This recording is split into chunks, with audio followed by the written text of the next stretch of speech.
ahoana marina ity resaka fitsipapitokisana na ny motion de censure ity. Mangotragotraka tsy nampangotrahana ny raharaha politika eto amin'ny firenena ankehitriny. Tsy mbola miravina akory ny olana ateraky ny fanomanana ny fifidianana sy ny fanavaozana ny lisim-pifidianana. Mitokona ny mpianatry ny ENS, mitokona ny mpiasan'ny Sénat. Dia io fa miakatra ihany koa ny maripana eny amin'ny antenimieram-pirenena. Raha tsy ahivina dia efa nitokona ihany koa ny mpiasa ny antenimieram-pirenena noho ny fahatarany karaman'izy ireo. Raha ny vaovao maripototra azo aloha dia tsy mbola nandray karama ireo solombavam-bahoaka hatramin'izao. Voalaza trandry fa tsy mety anasony ny taratasy mirakitra ny karaman'ireo solombavam-bahoaka ireo ny Prime Ministre izay lehibe ny gouvernemanta hatramin'ny omaly. Omaly ariva fa enina ny volana Desambra taona 2024 dia nokonvoken'ireo solombavam-bahoaka ireo ny Prime Ministre lehibe ny gouvernemanta sy ny ministry ny fitantanam-bola noho io antony io.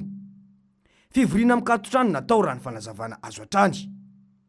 Ny solombavam-bahoaka rehetra izay azo antony natsoina tamin'io ka nahitana solombavam-bahoaka manoana fitondrana sy ny solombavam-bahoaka avy amin'ny antoko-dimy ary ny GPR na ireo tsy miankina.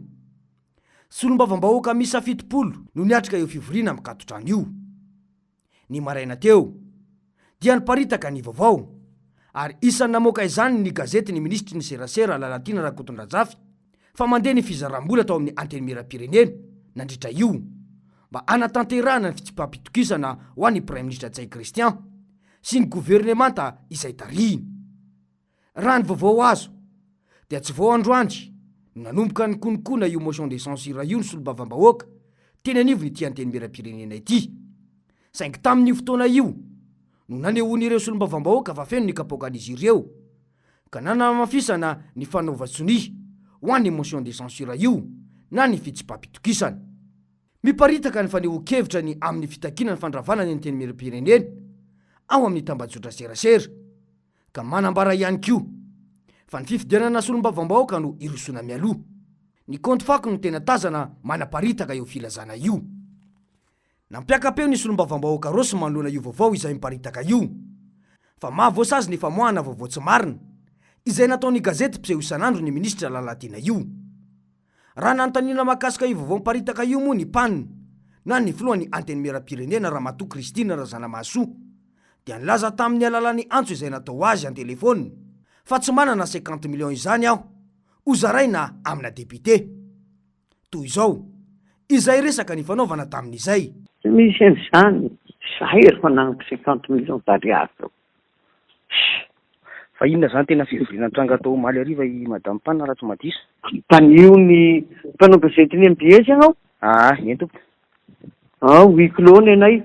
Ny azo antoka aloha dia tsy ilazany marina sy iteny mihitsy fa nanota izy manoloana ity raharaha ity.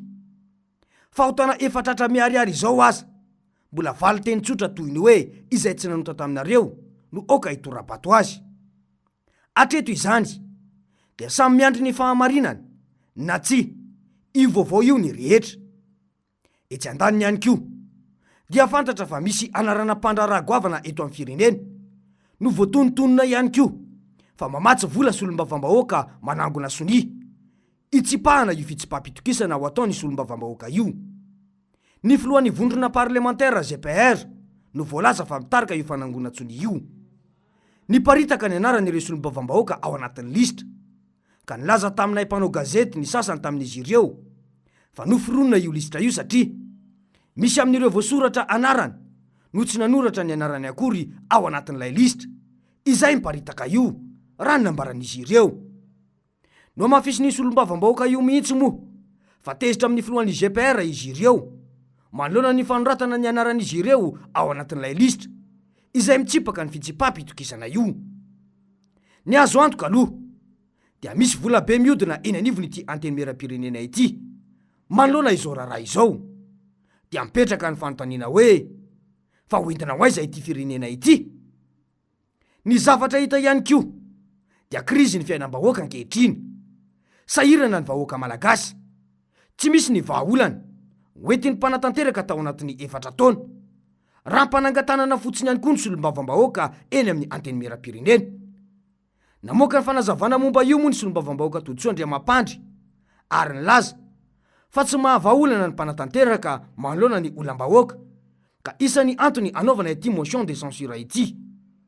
Raha solombavambahoaka tima manokana aloha dia azo antoka tanteraka io fanehoan-kevitra izay nivoaka io. Fa raha ho an'ny solombavambahoaka manohana fitondrana, inona no mba antenaina amin'izy ireo?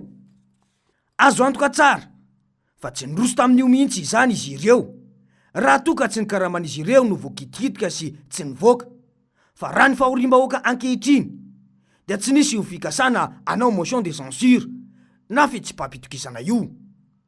Hoy indrindra matsy ny fanazavana hoe fa misy zavatra fitambarana zavatra maro zay amin'ny fahefanana na solombavambahoaka rehefa natao ny tombanezaka, tsy fanomezan-tsinona hoe fanenjehana fa rehefa mahatsapa ny solombavambahoaka maro anisa ao anatiny rehetrarehetra na vondrona inona vondrona inona misy azy a hoe tsy araky ny asa izay tokony ho tanterahany sy no mpanatanteraka no asa ataon'ny gouvernemanta tsy mifanaraka amin'izay ilay nandrasany ny solombavambahoaka dia zay solontenan'ny vahoaka dia apetran'izay a motion de censure na fitsipahapitokisan'izay. Ny isa takina aloha zany dia 7 zany hoe atsasany miampyray a zay a vo afaka deposena na apetraka ao amin'ny filohan'ny antemeram-pireneny zany fanangonana tsiny zany. mazava izany ny tsapa aloha hatreto dia mitady iverina eto amin'ny firenena ny endrika nisehoany ilay 73 député izay re sy fantatra ihany koa fa mbola mametraka firaisan-kina no iny etsika iny ao amin'io antenimera io. Izany ihany koa no antony nalany 100% ny filohan'ny antenimera-pirenena ankehitriny nandritra ny fametrahana azy ho mpanina. Fizaram-bola teny amin'ny Paon d'Or no niteraka ilay etsika 73 député raha tsy ahivina. Isan'ny voatontonona tamin'izany moa ireo solombavambahoaka manohana ny fitondrana ASVM tamin'izany fotoana no niresaka fandaniana lalàna teny amin'ny antenimera-pirenena ihany. Io endrika io no mitady iverina eto amin'ny firenena ankehitriny. Maloto tanteraka ny rafi-panjakana fa vola no miasa raha vao misy olona ambony voatohitohiny sy voakasika. Ny solombavambahoaka manohana ny tombotsoany, ny gouvernemanta miaro ny sezany dia samy miezaka miampiasa vola raha araka ireo vaovao azo ireo. Tsy misy olo-panjakana izany eto amin'ity firenena ity nanomboka tamin'ny tetezamita 7 iny ka miasa ho tombotsoam-bahoaka fa miasa noho ny tolotra maleta ho an'ny tombotsoan'olo tokana. Atrezany fametrahana ny fahamarinana eto amin'ny firenena ka mba higoan'ny vahoaka malagasy ny tena tombotsoany amin'ny olona iray izay ametrahany fitokisana amin'ny fitantanana ny raharaham-panjakana. Mampieritreritra mantsy ity fanazavana izay nataony solombavambahoaka Brunel Razafintsandraofa ity hoe mampieritreritra ny tenin'ny mpanina mety ho raisy ny sasany maivamaivana zany resaka zany nefa rehefa dinihana amin'ny fomba matotra de ohatra ny lasa saina ihany ny tena hoe sao de tsy madio tanana daholy ary zahay atao anatin'ny fitondrana, sao de tsy madio tanana daholy ary ny tompona andraikitra rehetra ka ahafahan'ny teny hoe zay tsy nanao diso na zay tsy nanota taminareo reo no ka nienjika n'le olona anankiray tononona androany ho ana de zavatra tokony ampyeritreritra ny rehetrarehetra mihitsy zany fa tsy tokony ho raisina amina ala lezera ozy ny vazaha, tsy tokony ho raisina amina fomba maivana na tsinitsinina fa mampieritreritra zany hoe ty tanako ty ve misy raha, ty tanako ty ve maloto, ty tanako ty ve maninona izy ty. Tokony fantany mipetraka amin'ny tompona andraikitra rehetra zany na olom-bo fidy na olom-bo tendra. Marina mihitsy izay voalazany izay. Filohana androm-panjakana tokoa no nilaza izany. Feno kolikoly i Madagasikara ankehitriny. Na izany na tsy izany dia mazava fa ny antony nametrahana mpitondra iray dia ny anompony malagasy fa tsy hitady tombotsoa manokana. Inona moa ny olana anatrehany vahoaka malagasy ka voavahany izao fitondrana izao? Anaran'olona roa izay samy ao anatiny ny sehatry ny fitandrona filaminana avokoa no anarana mivoaka isolo ny PM na ny Prime Ministre lehibe ny gouvernemanta raha ny angom-baovao izay natao hatreto. Ny gouvernemanta izany mitaky ny andravana ny antenimera-pirenena, ny solombavambahoaka mitaky ny andravana ny gouvernemanta.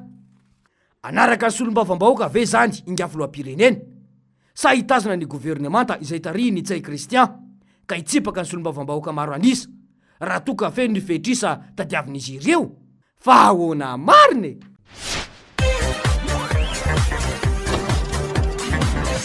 Ahoana mariny